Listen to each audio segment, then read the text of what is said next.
Assalamualaikum warahmatullahi wabarakatuh. Bertemu lagi di KDM pertemuan ketiga. Kita membahas tentang penanganan nyeri. Nah, kita bahas di poin ke-6 ya, tentang teori nyeri. Jadi kemarin kan kita sudah menyelesaikan tugas ya, kalian sudah menyelesaikan tugas tentang teori-teori nyeri sesuai dengan absensi. Kemudian di sini akan sedikit saya jelaskan bagaimana sih konsep nyeri atau teori-teorinya. Jadi ada beberapa teori ya, ada 4 teori. Ada yang pertama teori pemisahan atau specificity theory. Jadi teori ini dinyatakan bahwa nyeri itu muncul ketika ada rangsangan sakit masuk ke medula spinalis melalui cornu dorsalis yang bersinaps di daerah posterior, kemudian naik ke traktus lisur dan menyilang di garis median ke sisi lainnya, dan berakhir di korteks sensoris tempat rangsangan nyeri tersebut diteruskan.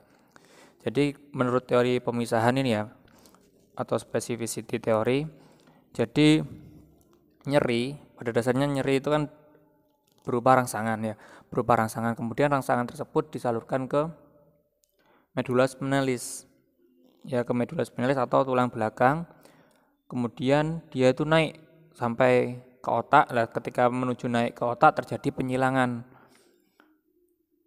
Nah, akibat dari terjadi penyilangan hal tersebut, maka rasa nyeri itu dipersepsikan di bagian korteks, kemudian disalurkan di hampir sebagian otak. Makanya ada beberapa orang ketika dia nyeri, dia itu memiliki refleks. Ya, misalkan ketika dia terjadi nyeri, dia ada yang menekan nyerinya, kemudian ada yang meniup. Itu adalah bagian dari teori nyeri. Kemudian yang kedua ada teori pola atau pattern theory. Jadi teori kedua ini menyatakan bahwa sebuah rangsangan nyeri itu masuk melalui akar ganglion dorsal ke medula spinalis dan merangsang aktivitas sel T. Hal ini mengakibatkan suatu respon yang merangsang ke bagian yang lebih tinggi, yaitu korteks cerebri, serta kontraksi menimbulkan persepsi dan otot berkontraksi sehingga menimbulkan nyeri.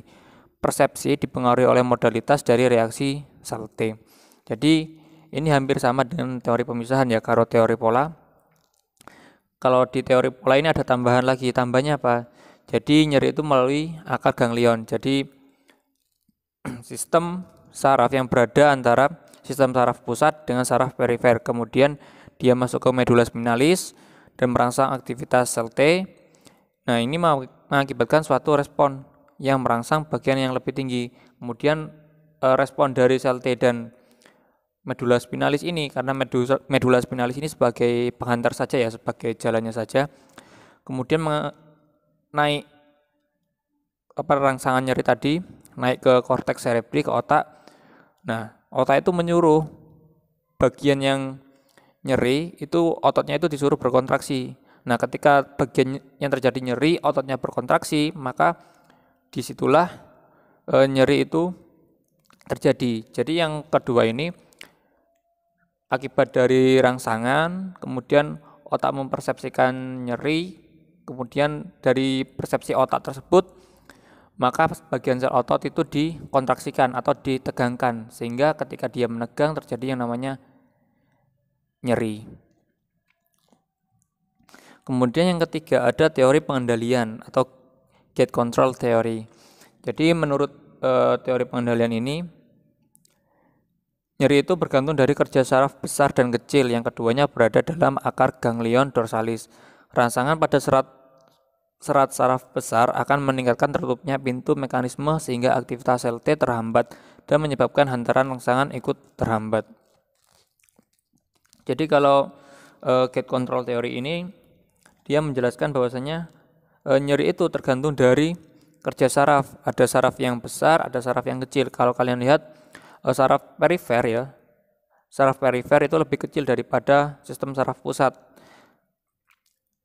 Nah, kemudian akibatnya sistem saraf yang kecil itu akan menghantarkan rangsangan nyeri lebih sedikit daripada saraf yang besar. Nah, maka rangsangan pada saraf besar ini akan meningkatkan tertutupnya pintu mekanisme, sehingga aktivitas sel T terhambat dan menyebabkan hantaran rangsangan ikut terhambat. Jadi pada saraf besar ini itu akan menghambat mekanisme sel T. Nah, setelah sel T ini terhambat, maka impuls yang naik ke atas itu juga semakin terhambat sehingga rangsangannya juga terhambat. Nah, maka dari itu karena rangsangan terhambat oleh otak, maka stimulus nyeri itu akan terjadi terus-terusan dan bisa jadi rangsangan tersebut dipersepsikan oleh otak merupakan nyeri yang sangat berat, padahal hanya terhambatnya beberapa mediator rangsangan nyeri ke otak. Kemudian yang ketiga adanya teori transmisi dan inhibisi. Nah, dalam teori ini dinyatakan bahwasanya nyeri itu muncul dari adanya stimulus pada nosiseptor. Ingat ya, di daerah kulit ya, di dalam integumen. Di dalam integumen itu ada beberapa saraf. Ada mekanoreseptor, kemoreseptor, kemudian ada nosiseptor. Nah, saraf-saraf ini berbeda dalam menanggapi rangsangan. Kalau mekanoreseptor itu dia menanggapi rangsangan gerak atau mekanik. Kalau kemo menanggapi adanya zat-zat yang berhubungan dengan kimia. Nah, kalau nosiseptor dia itu menanggapi saraf yang fokus pada nyeri saja. Jadi penyebab nyeri itu adalah rangsangan dari sel saraf nosiseptor. Nah, dari akibat adanya rangsangan pada nosiseptor, kemudian mulailah transmisi impuls-impuls saraf sehingga transmisi impuls nyeri menjadi efektif oleh neurotransmitter yang spesifik. Nah, kalau di teori transmisi dan inhibisi, jadi ada beberapa neurotransmitter. Jadi neurotransmitter dia itu adalah sejenis seperti hormon ya, sejenis seperti hormon yang dia berfungsi sebagai meneruskan rangsangan dari satu sel saraf ke sel saraf yang lain, dari dendrit sel saraf pertama menuju ke dendrit sel saraf yang kedua. Nah, kalau di teori ini maka impuls nyeri ini disesuaikan dengan neurotransmitternya. Jadi misalkan serotonin ya. Kalau ada nyeri kemudian baru dikirimkan namanya serotonin untuk melaporkan. Atau ketika ada nyeri neurotransmitter yang lain atau prostaglandin itu disampaikan ke sistem saraf selanjutnya. Nah, selanjutnya inhibisi impuls nyeri menjadi efektif oleh impuls-impuls pada serabut-serabut besar yang mengeblok impuls pada serabut lamban dan endogen opiat sistem supresif. Jadi intinya kalau teori transmisi dan inhibisi ini dia itu lebih spesifik neurotransmitternya. Kemudian karena lebih spesifik sehingga dapat menghambat proses impuls-impuls pada serabut-serabut besar dan langsung mengirimkannya kepada korteks cerebri atau otak. Nah, dari teori ini kita masuk ke nomor 7, yaitu tingkatan nyeri. Nah, nyeri sendiri itu ada tingkatannya atau skala intensitas. Nah, skala intensitas nyeri ini sudah menjadi paten atau sudah menjadi pedoman sedunia bahwasanya nyeri itu tingkatannya itu 1 sampai 10. Nah, kalau dilihat di sini, kita lihat di poin pertama ya, itu adalah tingkatan yang ke-10, yaitu sangat dan tidak dapat dikontrol oleh klien. Jadi tingkatan 10 ini adalah nyeri yang benar-benar nyeri sehingga klien sendiri itu dia merasa kesakitan dan hampir tidak sadar pada kondisi yang dialaminya atau pada nyeri yang dialaminya. Nah, poin yang kedua ada 9, 8, dan 7. Nah, ini sangat nyeri tetapi masih dapat dikontrol oleh klien dengan aktivitas yang bisa dilakukan. Kalau yang 9, 8, 7, klien ini masih merasa nyeri ya. Nyerinya termasuk nyeri hebat, cuma ketika dia mendapat nyeri hebat ini, dia masih bisa mengontrol dirinya. Artinya kalau misalkan dia ditanya mana yang sakit, bagaimana rasanya, atau dia berespon terhadap lingkungan, nah dia itu masih dikategorikan pada poin 9 8 dan 7. Tapi ingat ya, skala intensitasnya nyeri berat. Jadi nyerinya itu benar-benar nyeri. Berbeda dengan nomor 10. Kalau nomor 10 sudah tidak peduli dengan lingkungan. Nyerinya benar-benar nyeri, jadi dia hanya fokus pada nyeri saja.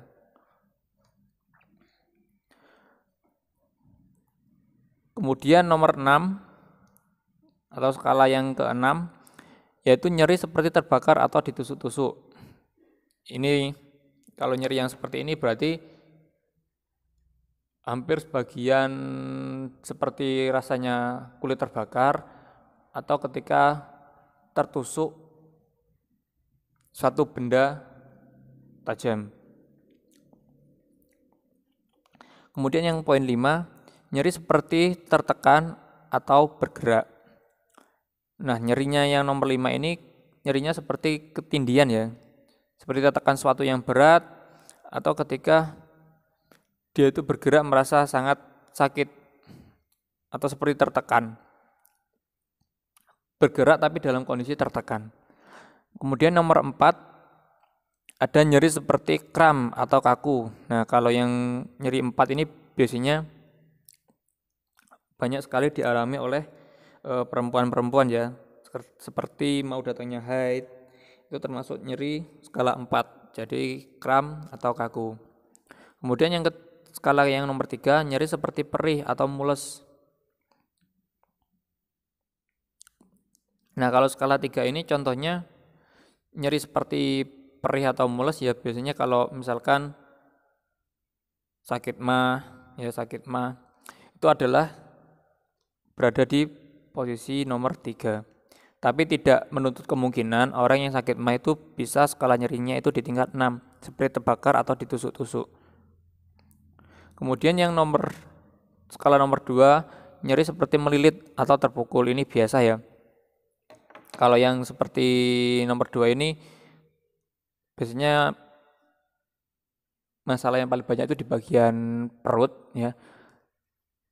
Biasanya perut terasa agak sedikit mules,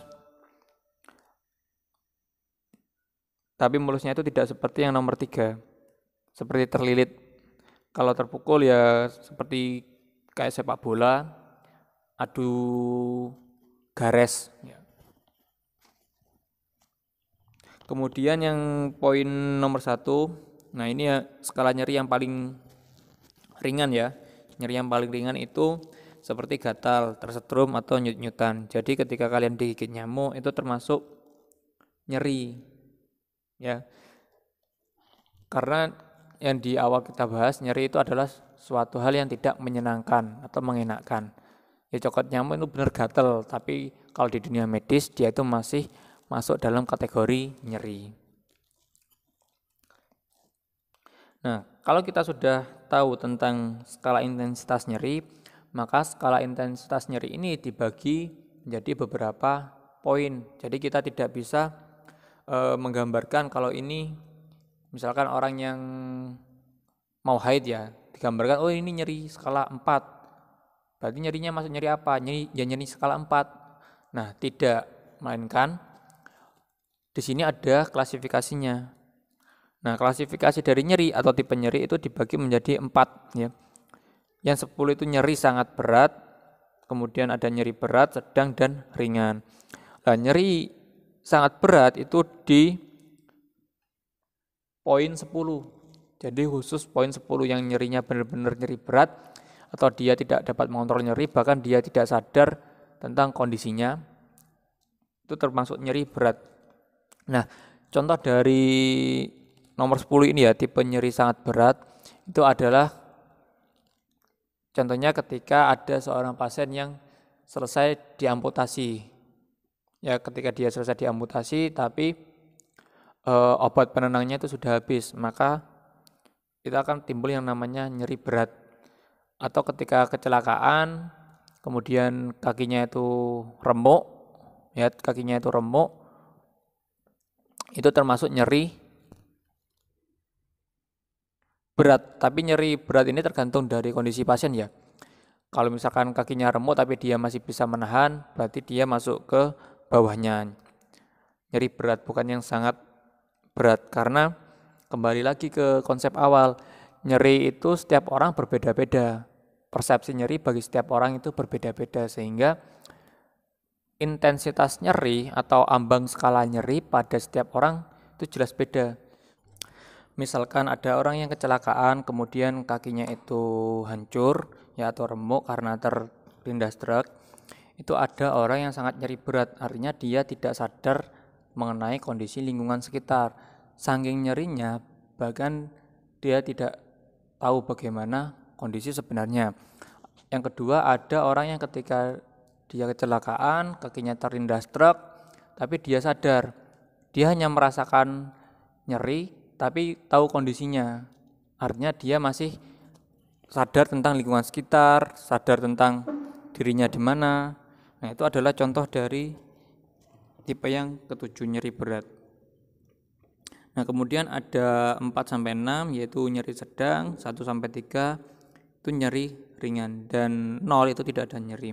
Bahwasanya kalau tidak ada nyeri berarti tidak ada perasaan yang tidak mengenakan. Otomatis dia itu benar-benar nyaman. Artinya seperti kalian sekarang misalkan tiduran sambil mendengarkan materi, tidak ada rasa yang mengganggu atau tidak ada perasaan yang ganjal, itu termasuk skala 0. Jadi tidak ada nyeri, karena pada dasarnya nyeri itu adalah suatu hal yang tidak mengenakan atau tidak nyaman untuk dirasakan. Kemudian yang selanjutnya ada yang B. Yang B ini adalah faktor-faktor yang mempengaruhi respon nyeri. Jadi nyeri itu bagi setiap orang itu ada beberapa hal yang mempengaruhinya. Nah, yang pertama itu apa? Yaitu pengalaman nyeri masa lalu. Klien atau pasien yang dulunya pernah mengalami nyeri pastinya lebih berpengalaman dengan nyeri. Bagi para individu dengan pengalaman nyeri berulang dapat mengetahui ketakutan, peningkatan nyeri, dan cara pengobatannya. Nah, kalau di poin yang pertama ini ya pengalaman nyeri masa lalu, ini bahwasanya orang yang pernah merasakan nyeri atau nyeri yang berbeda atau nyeri yang sejenisnya atau bahkan nyeri yang sama, dia itu akan memiliki gambaran bagaimana cara menanganinya, ya, bagaimana nyeri tersebut saat dirasakan, atau bahkan bagaimana cara agar nyeri tersebut tidak menjadi lebih nyeri. Jadi pengalaman nyeri di masa lalu ini bisa menjadi faktor yang mempengaruhi respon nyeri. Misalkan ketika kalian, terutama yang perempuan ya, ketika nyeri haid, ya awal-awal ketika nyeri haid pasti skala kalian itu adalah skala yang tinggi. Bisa skala sekitar skala 4 ya. Bisa skala 5 atau skala 6. Karena kalian terus sampai umur 18 atau bahkan nanti sampai kalian dewasa, maka nyeri haid itu hanya kalian rasakan seperti nyeri yang biasa. Karena apa? Karena sudah berpengalaman tentang nyeri tersebut. Nah, bagaimana cara mengatasinya, bagaimana cara menguranginya, karena kalian sudah terpapar setiap bulannya, maka itu menyebabkan bagaimana konsep nyeri atau respon nyeri terhadap diri kalian sendiri. Kemudian yang kedua ada kecemasan. Nah, kalau di sini dijelaskan pada umumnya kecemasan diyakini akan meningkatkan nyeri. Apabila ditinjau dari aspek fisiologis, kecemasan yang berhubungan dengan nyeri dapat meningkatkan persepsi pasien terhadap nyeri. Jadi, orang yang nyeri ditambah dia cemas, itu akan mengakibatkan orang tersebut akan mempersepsikan bahwasanya nyeri tersebut adalah nyeri yang berkelanjutan atau bahkan nyeri yang berat, ya, atau nyeri yang lebih tinggi levelnya di atas nyeri yang dia rasakan sebelumnya. Jadi kecemasan ini juga menjadi faktor seseorang menanggapi respon nyeri. Kemudian yang ketiga ada umur. Jelas ya, umur ini atau usia berpengaruh terhadap respon nyeri. Reaksi lansia terhadap nyeri berbeda dengan cara bereaksi orang yang lebih muda. karena lansia mempunyai metabolisme yang lebih lambat dan rasio lemak tubuh terhadap massa otot lebih besar dibanding individu berusia lebih muda. Jadi orang yang sudah berpengalaman hidup, ya sudah lama hidup atau bahkan dia sudah berpengalaman tentang nyeri, dia akan berbeda dengan orang yang lebih muda atau orang yang baru awal mengenal nyeri. Pasti responnya berbeda. Mungkin ketika ada ketika misalkan kalian kecelakaan, ya ketika kecelakaan, atau jangan kalian ketika ada seseorang yang kecelakaan, pasti ada beberapa orang tua mengatakan, "Galah wong tiba ngono tok ae, lorones koyo ate mati." Nah, artinya apa? Orang yang mengatakan tersebut kan sudah berpengalaman terhadap bagaimana nyeri yang sudah dirasakan. Sedangkan anak muda yang kecelakaan tadi, dia itu baru merasakan nyeri tersebut pertama kali. Jadi umur ini mempengaruhi respon nyeri. Kemudian yang keempat adalah jenis kelamin. Nah, anak-anak yang dibesarkan dalam keluarga yang berbeda dapat belajar dengan cepat untuk mengabaikan nyeri daripada mengeksploitasi nyeri untuk memperoleh perhatian dan pelayanan dari anggota keluarga. Jadi kalau jenis kelamin ini jelas ya, entah itu anak-anak, dewasa maupun lansia, terutama yang paling jelas itu adalah anak-anak ya. Kenapa kok anak-anak paling jelas pada jenis kelamin ini? Coba kalian bayangkan sesuai dengan pengalaman kalian ya. Anak laki-laki dan perempuan, misalkan ketika dia bersepeda, kemudian dia jatuh, lututnya tergores keluar darah, maka anak perempuan atau orang perempuan itu lebih mempersepsikan nyeri itu sebagai nyeri yang lumayan, atau nyeri entah itu nyeri sedang, padahal hanya luka biasa yang harusnya nyeri ringan. Karena dia perempuan, dia merasa nyeri tersebut nyeri yang sedang. Bahkan sampai menangis, lututnya dipegangi, kemudian sampai tidak mau berjalan misalkan. Berbeda dengan laki-laki. Kalau anak laki-laki ketika lututnya terjatuh, pasti dia hanya merasakan nyeri saja. Ketika dibuat bergerak ya seperti biasa. Nah, ini adalah contoh dari jenis kelamin. Bagaimana laki-laki dan perempuan mempersepsikan nyeri. Kalau laki-laki itu lebih condong nyeri itu dianggap seperti biasa, atau ketika dia merasakan ya nyeri ya wis itu tok. Kalau perempuan skala levelnya itu lebih tinggi daripada laki-laki. Kalau misalkan yang laki-laki levelnya di level 3 atau skala 3, itu pasti perempuan biasanya berada di skala 4 atau skala 5. Jadi lebih tinggi daripada laki-laki. Kemudian yang kelima, sosial budaya. Nah, sosial budaya ini pada hakikatnya memengaruhi sebagian besar sikap, perilaku, dan nilai keseharian setiap individu.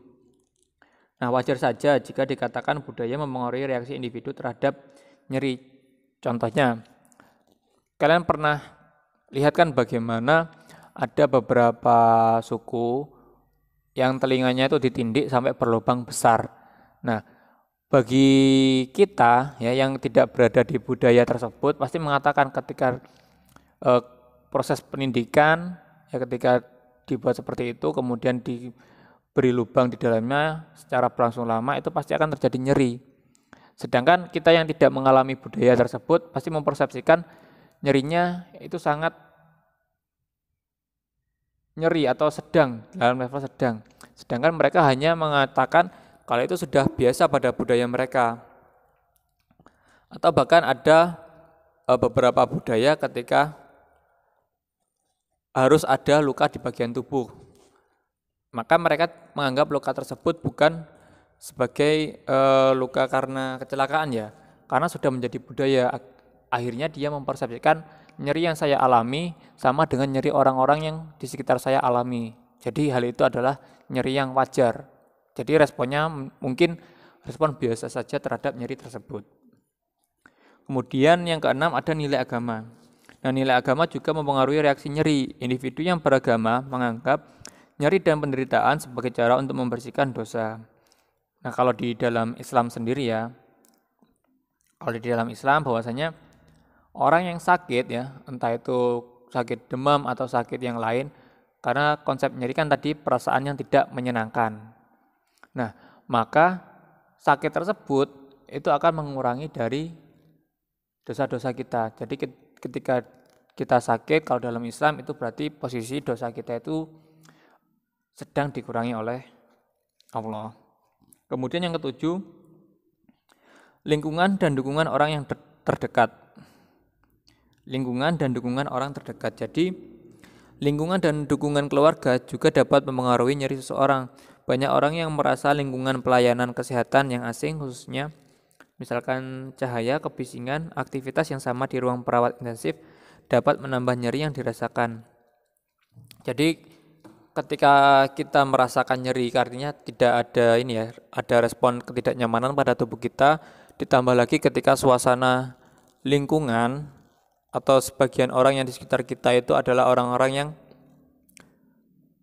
tidak dekat dengan kita, maka pikiran kita akan membuat bahwasanya nyeri tersebut itu adalah nyeri yang besar, padahal nyeri itu hanya nyeri biasa.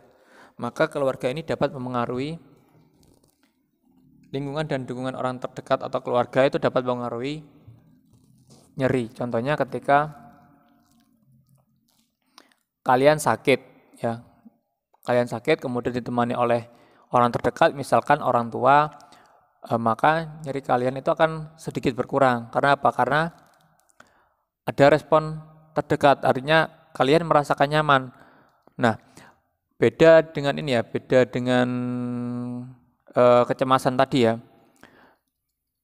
Kalau kecemasan tadi yang keluar itu adalah neurotransmitter serotonin, jadi dia itu yang menghantarkan nyeri. Semakin tidak nyaman atau semakin kita cemas, maka nyeri tersebut akan berlangsung terus-terusan atau tetap bertahan. Berbeda kalau misalkan ada orang terdekat, artinya kecemasan kita kan berkurang, maka nyeri pun juga akan ikut berkurang. Kemudian yang selanjutnya ada metode pengelolaan nyeri. Kalau kita bahas tadi tentang konsepnya nyeri, nah bagaimana sih cara selama ini atau metode pengelolaan nyeri, cara mengurangi nyeri? Di sini ada tentang farmakologis, non farmakologis. Ininya ada dua ya, ada yang sifatnya farmakologis dan non farmakologis. Kalau yang farmakologis itu jelas dia pasti menggunakan obat-obatan, menggunakan farmakoterapi atau terapi obat-obatan. Sedangkan yang non farmakologis itu dia tidak menggunakan obat-obatan atau menggunakan beberapa teknik. Ada terapi es, penggunaan panas, kemudian ada stimulasi dan masase kutaneus, ada stimulasi saraf elektris transkutan, ada distraksi, ada relaksasi, ada gate imagery atau imajinasi terbimbing, ada hipnosis. Jadi untuk terapi ini ya, terapi farmakologis dan non farmakologis, silakan kalian pelajari.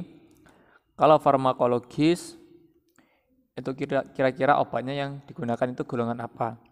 Kemudian kalau yang non farmakologis, coba kalian cari bagaimana terapi es untuk mengurangi nyeri, bagaimana penggunaan panas untuk mengurangi nyeri, bagaimana stimulasi dan masase kutaneus mengurangi nyeri, dan sampai dengan bagaimana hipnosis itu mengurangi nyeri.